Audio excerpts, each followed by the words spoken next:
Assalamualaikum warahmatullahi wabarakatuh. Waalaikumsalam warahmatullahi wabarakatuh. Selamat sore Bapak-bapak sekalian.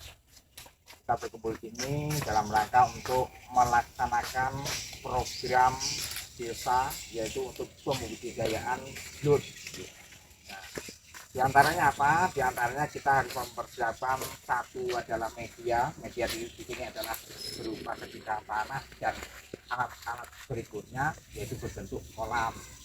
Yang pertama yang kita butuhkan, yaitu kita menentukan luas dan lebarnya kolam. Untuk kolam, untuk yang paling idealnya adalah 1:2 meter, 1x2 itu yang paling ideal. Karena apa? Kita memasukkan belut ini bukan belut besar, ini belut anakan ataupun benih. Kenapa kok 1x2? Karena dalam 1x2 itu 1 kilonya itu sekitar 120 ekor. Itu nanti kalau sudah berkembang dalam 120 ekor itu bisa menjadi 3 kilo. Nah, kenapa kok 1x2? 1x2 ini supaya perkembangannya dia itu lebih leluasa. Tapi setelah ini nanti kita bisa pindahkan ke kolam berikutnya. Teorinya seperti itu. Dan kolam yang kita perhatikan ialah, satu, ketinggian kolam, kedalaman, maksudnya kedalaman kolam itu 40 sampai 50 cm saja untuk masuk ke dalam. Karena terpal ini kan berukuran 1 meter untuk lebarnya. Jadi kalau 1x2 berarti kita butuh 3x4 saja terpalnya. Dan ketinggian dari dasar ini untuk 50, berarti 50 cm lagi masih ada sisa terpal kosong, Pak ya. Nah, di situ tadi dari dasar dari media utamanya kita akan kasih lubang di sini nih, Pak.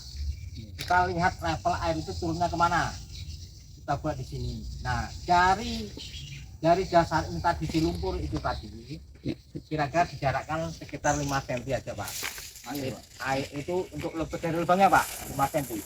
Masuknya bila ada air lebih dia akan mengalir sendiri.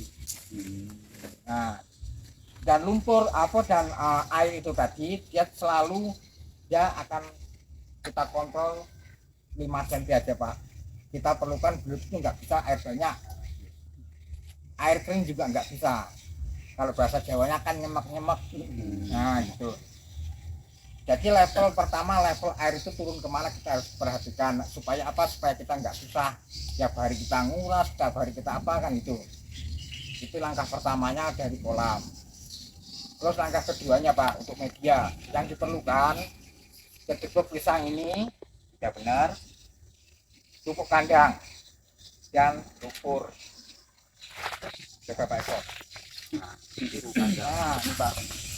Jadi dasar pupuk kandang atas Ya, cukup ini. Nah, ini nanti kan diisi air. ya pupuk kandang loh.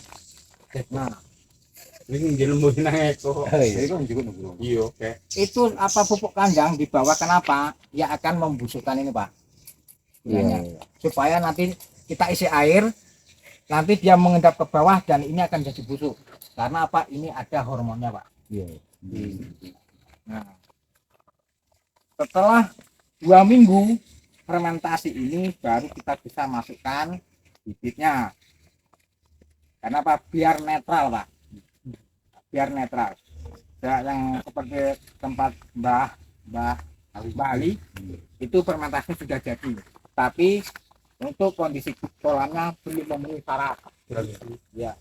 Kalau biasanya enggak, ya cuma karena itu menyusahkan, kita harus buangan terus air. Itu masak banyak gitu. Ya, jadi ini yang penting, Pak. Yang penting dari ini, Pak, dari bibir ini, Pak, jangan sampai ya lebih dari 20 cm, Pak ya. Karena apa? Ini takutnya belut bisa merambat, Pak. Iya. Nah, bisa merambat Ketinggian keluar. air sama permukaan ini berapa senti, Pak? Ketinggian air. Ya dari air sampai Dari ini, dari air, Pak. dari air Ke atas ini. ini jangan sampai kurang dari 25 cm, Pak. Berarti kan ini tadi kalau misalkan 1 meter berarti 50 ke bawah, masih ada restan 50 ke atas nih, Pak. Kasih aja 5 cm untuk ketinggian air. Nah, itu untuk kolam, Pak ya. 540. Iya, 40 cm. Dan untuk kalau misalkan nanti gini sudah datang kita masukkan di sini, kita perlunya karantinakan bibit belutnya itu 2 malam. 2 malam kita karantinakan. Nanti jangan dikasih makan apa-apa kecuali telur dikocok. Telur dikocok kasihkan. Setelah 2 malam baru kita masukkan ke kolam ini, tapi dengan hati-hati. Jangan sampai dituang gitu aja Pak ya. Jadi diikutkan air gitu. Nah gitu aja. Nah itu setelah dia bersemayam 1 malam, kita lihat di situ ada enggak yang mati. Kalau ada yang mati cepat diambil, jangan dibiarkan, cepat diambil. Setelah 1 hari itu baru kita kasih makan lagi. Kita kasih makan lagi, kocokkan terus lagi. Kalau sementara belum ada fermentasi kita buat makanan sendiri. Setelah itu kita bisa gunakan palet, bisa pur ya, pur ikan. Nah, gunanya apa tadi? Air yang dimasak tadi, air yang dimasak tadi kita taburkan itu tadi makanan, dia akan mengembang Pak. Nah, air nanti kita buang, dia akan surut sendiri, dan itu tadi makanan itu akan melekat di lumpur tadi. Dengan sendirinya si anak perlu kita dijakannya Pak. Ya, yang mengisap karena masih gede Pak. Itu yang langkah pertamanya Pak ya. Yang pertama.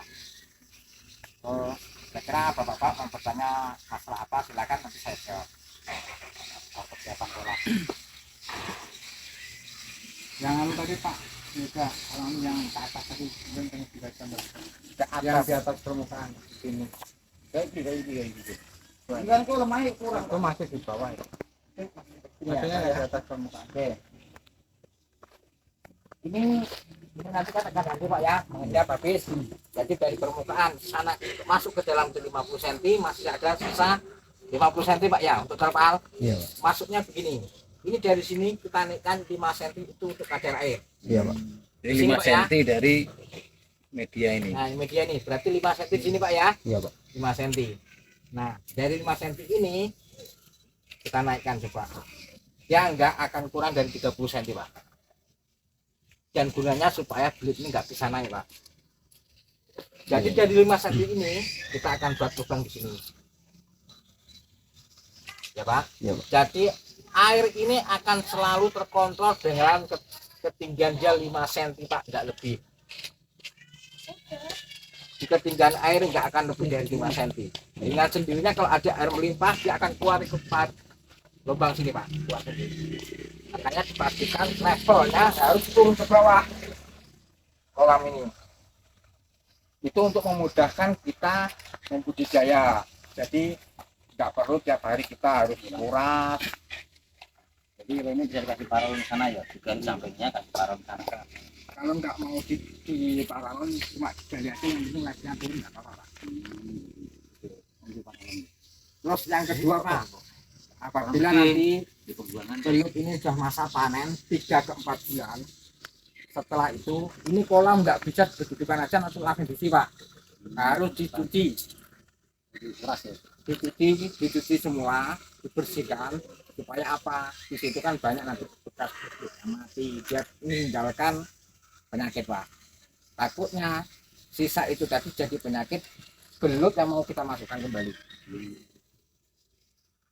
Jadi satu kolam ini setelah berapa hari itu apa benih tadi dipindahkan ke kolam yang lain Pak? Itu kalau mau dipindahkan gitu kan berarti itu sudah masuk pemanenan Pak. Pemanenan. Yang kolam pertama kita masukkan 1x2 ini bisa dikatakan cuma untuk pembesaran Pak ya. Iya Pak. Pembesaran. Setelah sudah besar umur 3 ke 4 bulan belut tadi itu sudah jadi banyak Pak. Jadi misalkan dalam kolam ini dari 2 kilo misalkan menjadi 6 kilo. Jadi 6 kilo ini tadi kita ambil semua sudah masuk ke kolam, sudah jadi 3 kolam lagi Pak. Jadi 3 kolam lagi dengan ukuran yang sama ya. Jadi termasuk perkembangbiaknya itu Pak juga Pak? Iya. Jadi kalau misalkan mau digoreng ya jangan digoreng semua. Jadi digorengnya itu cuma sekilo, yang lainnya dimasukkan ke kolam lainnya untuk dikembangbiakkan lagi. Dan nanti 3-4 bulan yang kedua berarti kan belut sudah jadi induk. Kita punya satu cadangan kolam sendiri yang itu untuk pemijahan, pengawetan. Dan kita tidak perlu dari anak-anak ini tadi kita bisa kembangkan kolam kita lebih banyak lagi. Ini 3 bulan pertama kita masih memperbanyak. Bulan kedua kita pengawetan, bulan ketiga baru kita merasakan hasilnya. Tetapi 9 bulan berikutnya itu 9 bulan, tapi itu lipat ganda Pak, dari yang biasa 1 kilo kita pengen kita dilipat gandakan. Tuh, itu teorinya seperti itu Pak. Jadi kalau masalah seperti ini mudah-mudahan yang penting ketekunan, jangan bosan-bosan untuk membersihkan. Misalkan ada yang mati dibiarkan, jangan ambil buang. Untuk makanannya sama sudah paham, untuk makanannya belum Pak. Makanan fermentasi sendiri itu sangat mudah. Ada bekicot, keong, ikan kecil-kecil. Kita blender halus, dicampur dengan pelet tadi, seperti adonan bakso. Nah, lembut seperti itu kita masukkan. Dan berapa hari? 3 hari sekali kita kasih makan. Enggak tiap hari, 3 hari sekali baru kita kasih makan. berarti ikan dicampur ikan kecil-kecil dicampur dengan pelet. Enggak, kita blender halus. Kayak itu lagi bikin bakso itu Pak. Jadi lembut seperti itu adonan. Nah, kita taruh. Tapi kita lihat, kalau kita lihat di situ pagi kok masih ada, jadi kita kasih makan, dikurangi. Kalau habis, kita lihat, oh habis, belum sampai pagi sudah habis, besok dosisnya kita lebihkan. Gitu. Kalau untuk makanannya, yang makanan kayak pelet, sentrat itu udah istilahnya gampang kita cari kan, warung-warung di Bagja, umpan itu makanan ya itu yang paling bagus, yaitu bekicot, keong, ikan kecil-kecil ataupun bangkai ayam. Bangkai ayam dan betinanya saya kasih tahu gimana caranya.